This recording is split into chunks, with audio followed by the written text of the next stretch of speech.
Good morning friend. चलिए आज फिर एक क्लास 9 का एक क्वेश्चन है जो कि एक्सरसाइज इसका है 3D का क्वेश्चन नंबर है 14। बहुत ही अच्छा प्रश्न है। अक्सर बच्चे इसमें कंफ्यूज करते हैं और बहुत ही वीवीआई क्वेश्चन है, परीक्षाओं के लिए काफ़ी महत्वपूर्ण है। अक्सर ये परीक्षाओं में पूछे जाते हैं, इसलिए आप लोग इसको बहुत अच्छी तरह से समझ लेंगे और इसको हमें प्रैक्टिस कर करके बार बार बना कर इसको सीख लेंगे कि कैसे बनाया जाता है। तो चलिए थोड़ा वीडियो बनाना हो इसलिए इसको जल्दी समझा रहा है, इसको बनाने का बनाते हैं, सॉल्व करते हैं। तो ये आपका प्रश्न है। अब इस प्रश्न को हम लोग हल करते हैं। तो देखिए यहाँ दिया हुआ है, क्या क्या दिया हुआ है कि x plus Y plus z बराबर यहाँ दिया है 15, x into y into z और जेड प्लस एक्स, ये तीनों का मान दिया हुआ है यहाँ से 71 ये दिया हुआ है, और x into y into z दिया हुआ है 10 दिया गया है। चूँकि हम लोग जानते हैं कि A cube plus B cube plus C cube minus 3ab बराबर होता है A plus B plus C. तो यहाँ ए की जगह क्या वैल्यू है x, बी की जगह पर क्या है y और जेड, सी की जगह पर जेड है। तो A cube plus B cube plus C cube minus 3abc की जगह हम वैल्यू पुट कर दिए A cube plus B X cube Y cube Z cube minus 3xyz बराबर होता है x plus Y plus Z into x square plus Y square plus Z square minus X Y minus Y Z minus Z X. ये किसका formula है? A cube B cube plus C cube minus 3abc का formula होता है। इसका दो formula होता है, तो एक ये होता है, एक दूसरा एक और होता है। तो चलिए इसमें देखते हैं अब आपके आगे x cube plus y cube plus z cube बराबर एक्स प्लस, अब देखो इस फार्मूला को हम चेंज करते हैं क्योंकि हमें वैल्यू किसका पुट करना है, निकालना है मुझे x cube plus y cube plus z cube का निकालना है। तो हमको मुख्य रूप से इस चीज़ पर टारगेट लेना है, इसको हम यहीं छोड़ दिए। अब इसको हम साइड चेंज कर रहे हैं, ये माइनस वाला है तो ये वाला टर्म माइनस है तो उधर जाएगा प्लस में, तो ये वाला टर्म था प्लस कर दिए 3x y plus z, 3x plus Y plus z कर दिया मैंने। फिर यहाँ देखिए अब यहाँ हम वैल्यू पुट कर रहे हैं इसका कि x plus Y plus z का वैल्यू क्या दिया है 15, तो यहाँ से मैंने 15 डाल दिया। इसका x square plus Y square plus z same है, इसमें माइनस कॉमन ले लिए, माइनस कॉमन जैसे लिए तो हो गया x y plus y z plus z x plus, अब यहाँ देखिए 3 into x into y into z का वैल्यू दिया हुआ 10, तो 10 इंटू 3 30 हो जाएगा।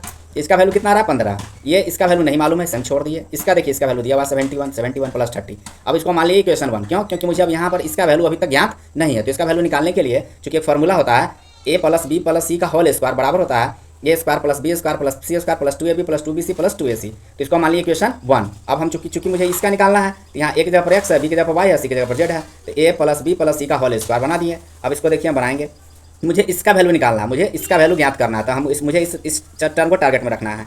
तो अब यहाँ से देखिए इसका जो वैल्यू होता है ये होता है यहीं से, अगर हम इसको इधर लिया इस टर्म को x square plus Y square plus Z square plus 2xy plus 2y z plus 2xz, इस टर्म को बराबर कर दे उधर में कि x plus Y plus z का होल स्क्वायर। कोई दिक्कत? हम साइड चेंज किए सिर्फ, इस वाले टर्म को RHS में कर दिए, इस वाले टर्म को LHS में लिया है। अब फिर आगे हम बना देंगे इसका। अब मुझे इस टर्म से मतलब है, इस तीनों को यहीं छोड़ देंगे, x square plus Y square plus Z square बराबर में पहले ये वाला टर्म लिख लेंगे x plus Y plus z का होल स्क्वायर। अब इस तीनों को साइड चेंज करना थी, प्लस इधर आ जाएगा तो माइनस में 2xy हो जाएगा, माइनस में 2yz हो जाएगा और माइनस 2xz हो जाएगा। अब इसका वैल्यू हमको पुट कर निकालना है, तो हमें मालूम नहीं था, यहाँ से बनाएंगे।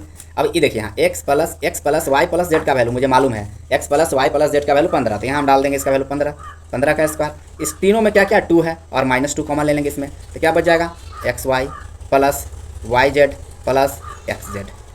क्यों माइनस कॉमन लेते हैं, इसमें गुना करेंगे तो ये टर्म आ जाएगा, इसमें गुना करेंगे तो ये वाला टर्म आ जाएगा, प्लस माइनस 2xz हो जा रहा है।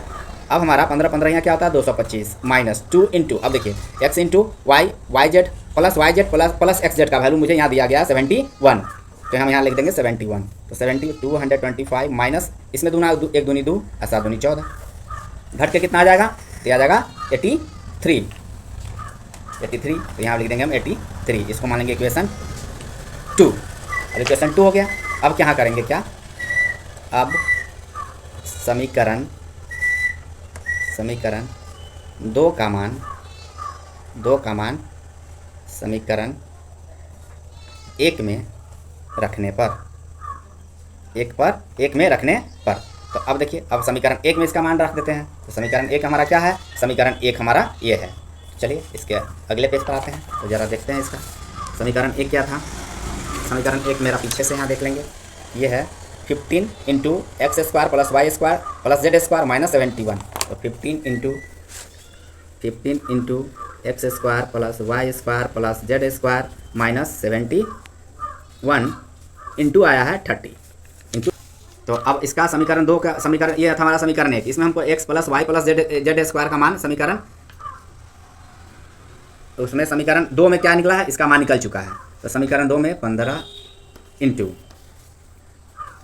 इसका मान कहाँ से आया, 83 आया, तो 83 माइनस 71 प्लस 30, तो 15 इंटू 83 में से 71 घटेगा तो कितना आएगा, 83 में से 71 घटा दो, 3 में से गया 2, 8 में से 7 गया तो 1, 12 प्लस 30, इसमें गुना करेंगे तो 15 12 180 प्लस 30 बराबर कितना आया, 210।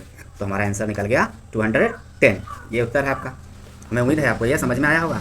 अगर नहीं समझ में आया हो तो आप हमें लाइक और कमेंट। ये इक्वेशन 1 था, इसमें इक्वेशन 2 का मान हम लोग यहाँ से निकाले थे। इक्वेशन 2 का मान ये 83 जो था, हम सिर्फ इसकी जगह क्या कर दिए, इसकी जगह पुट कर दिए यहाँ, क्योंकि ये किसका मान है, ये जो हमारा 83 जो निकला है वो इसका मान है। ये इसका मान यहाँ से हम ये पुट वहाँ कर दिए, इस तरह से मेरा इक्वेशन ये बन गया। तो इसका आंसर आ गया 210 उत्तर। चलिए मिलते हैं अगले वीडियो में। Have a nice day, thanks.